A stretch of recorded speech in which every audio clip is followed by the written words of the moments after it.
Hello learners, condition monitoring and maintenance management, methods of maintenance, presented by myself Dr. N. Venkateshwarlu, Associate Professor, School of Engineering and Technology, IGNOU, New Delhi. Introduction. Maintenance is one of the crucial area that governs the organization.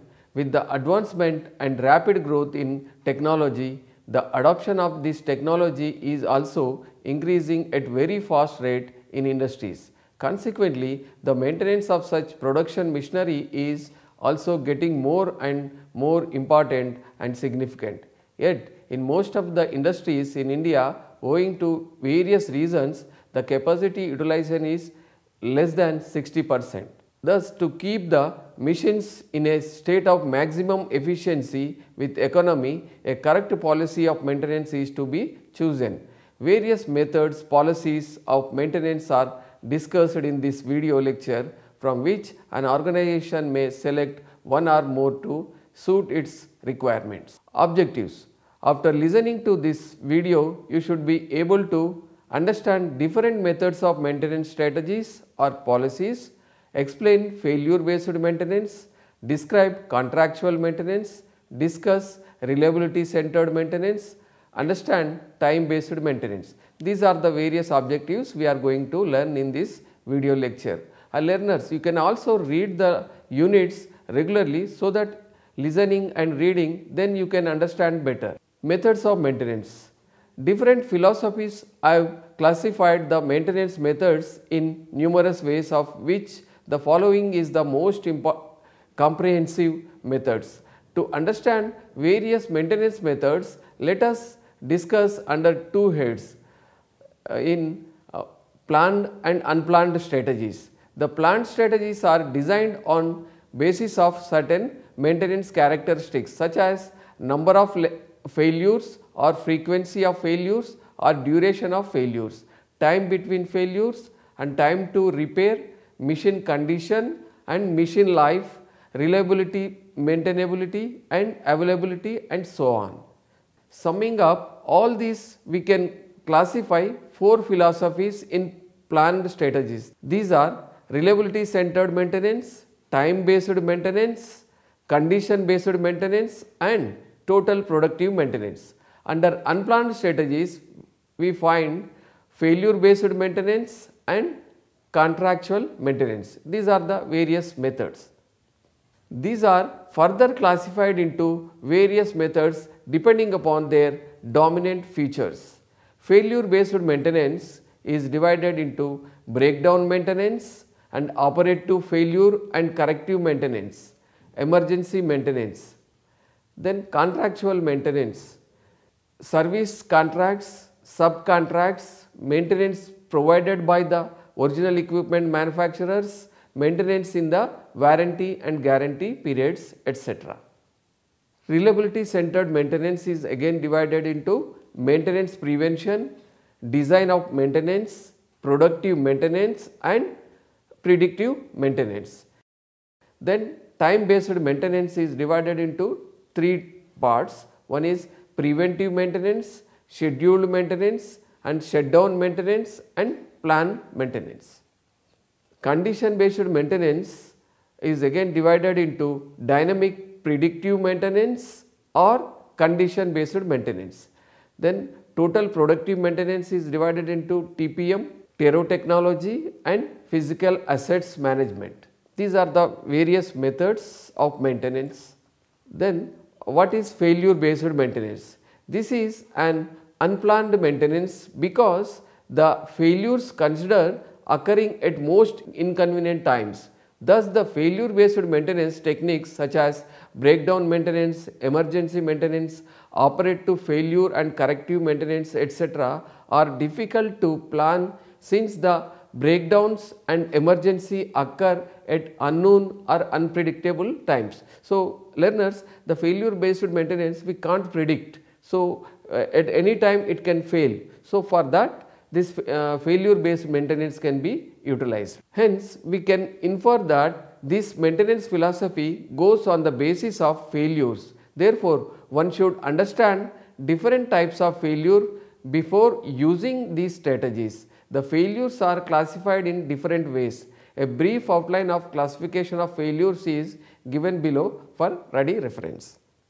Based on machine life cycle, early failures.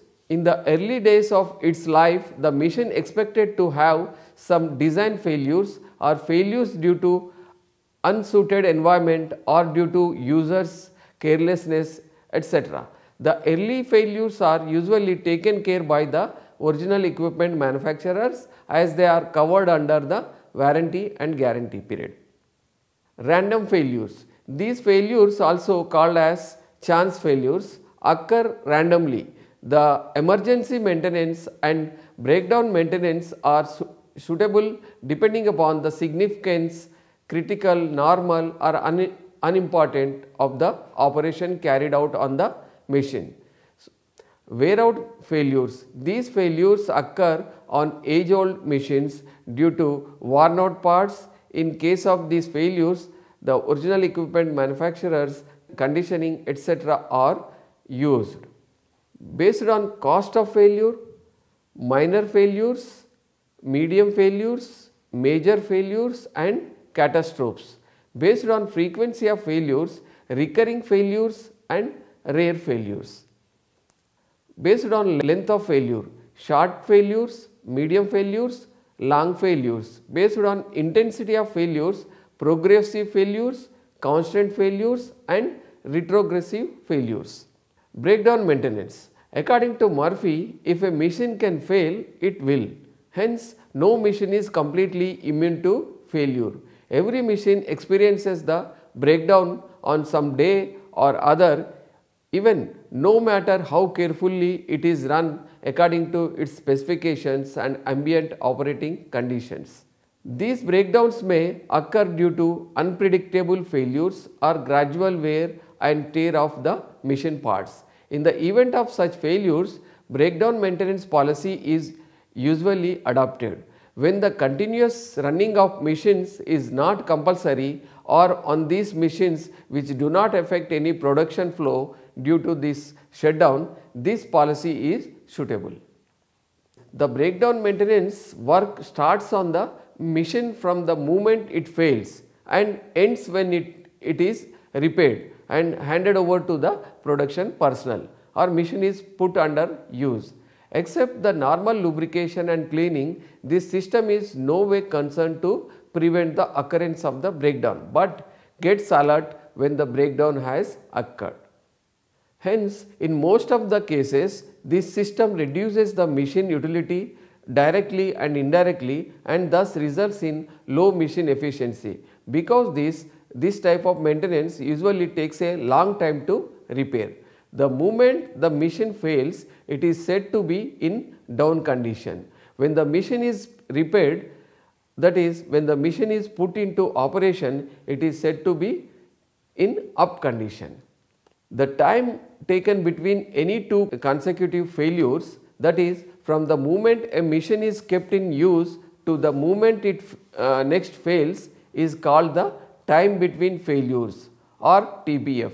The time taken to repair and put it into use is called time to repair or TTR.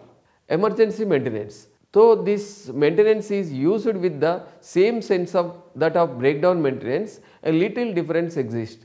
The action in emergency maintenance is taken up immediately when the complaint is received, whereas the breakdown maintenance will have a breathing time and is carried out after deciding the order of priority by some sequence rules. This policy is applied in the emergency wards of a hospital, fire stations, police stations, underground mines, accident planning of an industry, etc. When the nature of work in an organization is hazardous or the probability of occurrence of accident is high, such a policy is adopted. A group of people will be kept for the purpose when this policy is adopted and will not be disturbed even if they are idle when there are no complaints. A distinction between breakdown maintenance and emergency maintenance. Emergency maintenance action begins immediately after the failure occurs. In the breakdown maintenance, action will not begin immediately, but according to the convenience of the maintenance personnel or situational. Efforts are made to prevent further damages or catastrophic in the emergency maintenance. In the breakdown maintenance, no efforts are made to prevent failures before or during the failure is occurring. Example, in the emergency maintenance, underground mining, fire stations, aircraft maintenance, hospital, equipment, etc. In the breakdown maintenance, the examples are non-emergency areas such as open cast minings, in-hospital wards where immediate attention is not necessary, such as outpatient clinical equipment, etc. No maintenance technique. This is also one of the policy, maintenance policy. So, in this policy, the maintenance of equipment is not required. There is no need of any maintenance required. Why? This is in general terms often called use and throw system, where the equipment is used to its full length of life and then it is scrapped or replaced with a new one. Example, some furnaces or kilns, etc. will be dismantled after its utilization. This is known as a no maintenance technique. Contractual maintenance. In this system, an outside personnel or agency will come and repair the equipment whenever called. This outsider may be the original equipment manufacturer or a consultancy or experienced personnel or an agency. Usually this system is adopted on machines which do not interrupt the production line at all. Example, type machines, type card, punching machines and computers, etc. If the repairing needs high skill, knowledge and technology or special accessories or measuring instruments, by subcontracting or making service contracts due to heavy workload in plant engineering and management and wasting the experience of the maintenance personnel is not at all advisable for repair work of smaller jobs which could be done by subcontractors. For instance, the winding of motors, repair of valves, etc. will be usually given to subcontractors for this reason. Reliability centered maintenance. A survey of maintenance management effectiveness for complex and large capacity equipment revealed that 1/3 of all maintenance costs are wasted as a result of unnecessary or improper carried maintenance. It is seen that task selection in maintenance need not be optimal but still very subjective in approach. The RCM together with predictive maintenance can help in reducing maintenance costs. The RCM is defined as a process or a method used to determine maintenance of equipment in its environment after proper evaluation of failure consequences.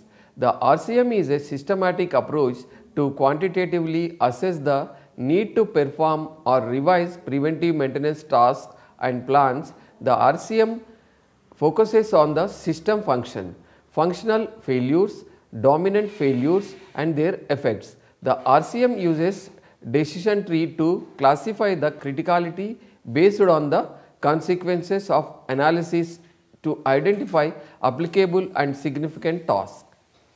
Once the significant maintenance tasks are identified, their maintenance intervals can be estimated by either using condition monitoring devices or by reliability analysis of the failure statistics. Close analysis of RCM approach indicates that it concerns with system effects, safety, economic and social. On consequences without any reference to human aspects are advocated and treated as key to success in business and maintenance. Predictive maintenance. The predictive maintenance is aimed at the earliest prediction of failures by judicious application of condition monitoring or trend checking techniques and instrumentation. The objective of such a philosophy is to predict the failures in advance so that maintenance actions can be planned to take place at a time convenient to man and machine and hence to reduce the unplanned interruption of production system. Preventive maintenance. The basic philosophy of this maintenance is the proverbial saying, a stitch in time saves 9, and prevention is better than cure. Preventive maintenance is performed to reduce the possibility of failures. The functions of preventive maintenance will be such as oiling, greasing, cleaning, voltage and current checkup, etc. Objectives of preventive maintenance: to minimize the probability of unanticipated interruption of production or major failures by uncovering or locating any condition that may lead to it. B. To increase the availability of the equipment and to keep it ready to use at any moment, thus to enhance the reliability of the equipment. Maintenance prevention. So, this is also one of the best policy. This maintenance policy concentrates on the prevention of maintenance of the equipment rather than prevention of the failures. The importance will be given to replacement with the new parts than repairing them. The older parts will be disposed of as second hand sales. This may be due to the reason that the new parts are believed to give trouble free performance with high reliability and the life of the equipment is thus enhanced. Productive maintenance. This aims the reduction of volume of maintenance work by better designs and better use of the materials. The equipment is so designed that units or assemblies could be easily replaced as and when necessary before a breakdown occurs. Such replacement items or units or subunits are usually referred to as least replaceable assemblies. Time based maintenance. On analyzing the failures, it is found that mostly the failures are fitted in normal or Poisson distribution in early days. Based on the frequency of occurrence these failures, it is observed that most probable failures are expected to occur at regular intervals. These calculations gave rise to a thought of preventing the failures since they are expected to occur regularly at specific intervals. Once these intervals are identified, a plan or schedule of the maintenance can be made. Shutdown maintenance. It is the maintenance which can only be carried out when the equipment is out of service. Whenever the machine is not in use or idle for the reason other than the breakdowns like shortage of materials, huge decoupling inventory piled up, non-availability of manpower, absenteeism, holiday, etc. It is taken up for preventive maintenance or overhauling. Fixed time maintenance. This is only effective where the failure mechanism of the item is clear time dependent, the item being expected to wear out within the life of unit and where the total cost of such replacement is less than those of failures replacement repair. Thus, the item is simple replaceable. There are two main reasons for not adopting this policy for complex replaceable and adopted for the simple replaceable items. Scheduled maintenance. The objective of this maintenance is to keep the equipment in clean, presentable appearance in proper functioning condition. The maintenance schedules are prepared in the beginning of the year in such a way that the schedules would least affect the production. Once these schedules are approved and agreed by the production department and plant engineering management, irrespective of the condition of the machine, it is taken up for the maintenance as per the schedules. Then planned maintenance. This is also known as a systematic maintenance or regular plant maintenance. The duration of the maintenance and the checking of parameters are predetermined in following 4 different intervals: inspection, minor or small repairs or overhauls, medium repair or overhauls, and major repair and complete overhauls. This maintenance is taken up on half yearly or yearly basis and usually taken 1 to 3 days. Apart from the above regular activities, some occasional activities such as the alterations and installations of new machines are also included in this maintenance. Regular plant maintenance is suitable where the standby machines are available or when there is no work or insufficient work on the machine. Conclusions. Learners, I hope you understood about different types of maintenance strategies such as failure based maintenance. So, this is it depends upon the failure. So, how the failure occurs, so that this failure based maintenance can be adopted. Then breakdown maintenance. So, breakdown maintenance is the maintenance when the machine failures, then the maintenance will be taken up. So, this is also one of the method. Then emergency maintenance. So, emergency maintenance means it is very important machine, then only the emergency maintenance policy will be adopted. Then reliability centered maintenance. So, it depends upon the reliability of the machine. Then predictive maintenance. So, it is one of the better policy. The one has to predict the failures of a machine depending upon the collecting the data and trend analysis. Then one can predict, and the predictive maintenance can be carried out on that machine. Then preventive maintenance. So, it is one of the best method to, it will stop the failure of a machine. So, if we practice the preventive maintenance, the machine life can be enhanced and the machine failure can be reduced. Then finally, the productive maintenance. These are the various methods of maintenance. So, learners, I hope you understood the various maintenance methods or maintenance policies which are to be adopted when depending upon the industry needs and industry requirements. Thank you.